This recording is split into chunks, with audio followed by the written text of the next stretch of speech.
Okay, great. Thank you. Thank you very much. We have, for more on Andy, you can actually read the article that I've written. It's posted on the blog now, and we'll have this little snippets from this as well too posted. We have another gentleman that came up to me at the Design Awards actually recently. His name, or just here at lunch. His name is Jeremy, and he's with East Bay Asian Local Development Corps, and they actually won a couple of awards at the luncheon today.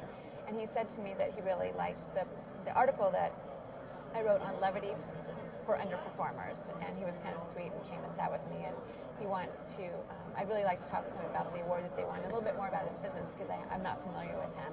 So they're getting him situated here, and we're going to talk with Curtis Gillette a little bit later. And then we have Kevin Wilcock, who also won another award. Hi, Jeremy. Hi, how are you? Hi. It's good to see you again. Good to see you again. I was just explaining to them how we met just a few moments ago. We met at the luncheon, and like I said, Jeremy came up to me and mentioned that he had read an article on the blog that he liked. And that minute, yes, I know. Smartphones, yes. Yes, perfect. We're all kind of, everyone's tweeting and this and that. There's been a lot of talk about social media here at the show and how the building industry can really use it in this marketing, in their marketing program. So everyone's kind of practicing a little bit here. So Jeremy, tell us a little bit about, I'm not familiar with your business either. Tell me a little bit about East Bay Local Asian Development. Sure. So the East Bay Asian Local Development Corporation is about 35 years old. We were founded actually to do a commercial redevelopment in Oakland's Chinatown, but actually since then have grown to become an East Bay community-based developer of affordable homes, commercial properties, educational facilities. Really, we're really about building neighborhoods and working with architects, partners who are for-profit or other nonprofit organizations. We actually own 2 nonprofit office centers in downtown Oakland. We own a neighborhood strip center in West Oakland. And over 1,400 homes in the East Bay. So tell me about the award that you won. Sure. So the award we won was for the Greenpoint rating, Greenpoint Community of the Year, and it was for our Jack London Gateway Senior Housing Project, which is in West Oakland. And actually, it's a really exciting project, and actually where I see the future of our work going. And that what we did was we acquired a tired neighborhood strip center that. Really was losing tenants, struggling. And we actually came in and repositioned the strip center, the retail piece, but then also realized that at the time it was first developed, they overbuilt for parking for an urban neighborhood retail center. So we actually subdivided part of the site to do a 60-unit senior housing, all affordable housing project that received the highest Greenpoint rating level in 2009. It's a really beautiful new senior housing project, all affordable, and it really is a way that we're actually transforming these underutilized, vacant, urban properties, and so we're excited that we got some recognition. Good. You know, we've been talking a little bit about, on the blog we talk about possibility, we talk about opportunities for architects, and we talk about the skills that are needed for designers today in this changing environment. So how did you, one of the things that's come up as I talk to architects is that connection to really knowing your market, consumer research, and really understanding what the objective of the design, as Andy was talking about. You really have to have a clear objective before you set out.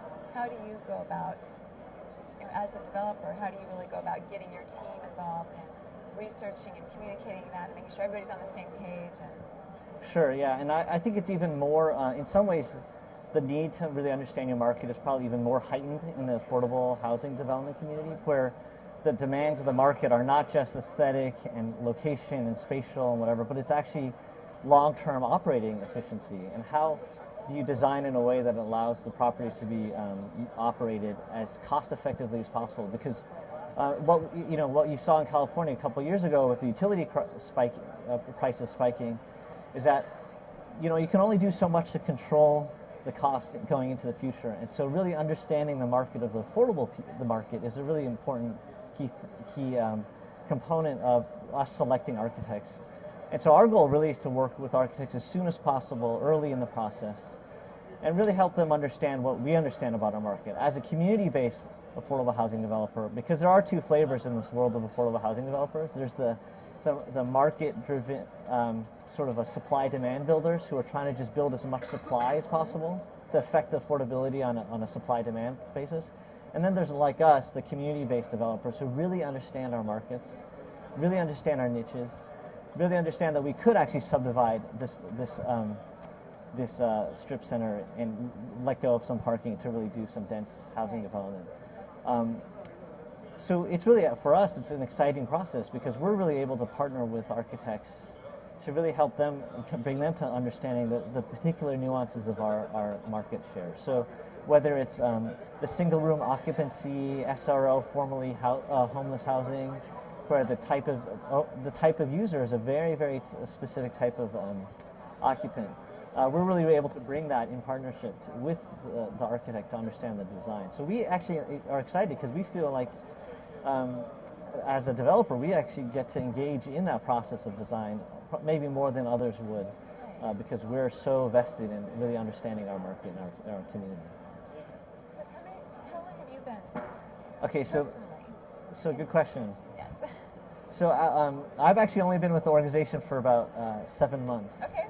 But I just moved from Boston, where I ran another similar organization for about 11 years, the Asian Community Development Corporation in Boston. So I actually think that actually has an interesting perspective gives me an interesting perspective on the two coasts, right? So I grew up in Berkeley, California, and I'm having sort of this weird dissociative identity crisis now because when I grew up out here, I swore the suburb started in Walnut Creek.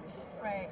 And now that I lived in Boston for about 19 years and I'm back, I look around, I'm like, the suburbs start in Emeryville. In fact, they start outside of downtown San Francisco, downtown Oakland, and downtown LA.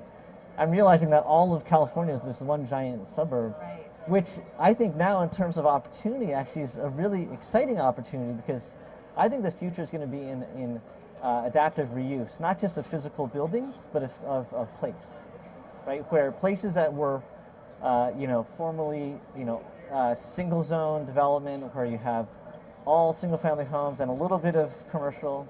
I think the future for those places in many parts of the suburbs of California start to be a sort of a more mixed use, diverse kind of development future. And I think that's not only an optimistic vision, I think that's what we have to do. I think there's no way around it. Absolutely. It's designing for the way people live, no matter what that is, whether it's a neighborhood or a region, community, city, whatever. Yeah, it's just absolutely. paying attention to how people are using the space. Yeah. So are you, you're so young. We talk a lot to young architects, young designers. Yeah.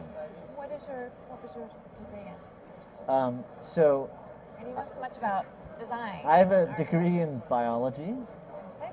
It's all about nature, Yeah. that's right. So Design, actually, you're right. I think nature. actually the design and the building and development field is caught up with the place of being all about environment, right? So, Well, actually, I did have a response from one gentleman who said one of the skills that architects needed was to study ecology. absolutely, I totally agree. Yeah, it's a systems thinking. I mean, I think actually a lot of architects do urban planning work, and so those sort of start to understand the system idea.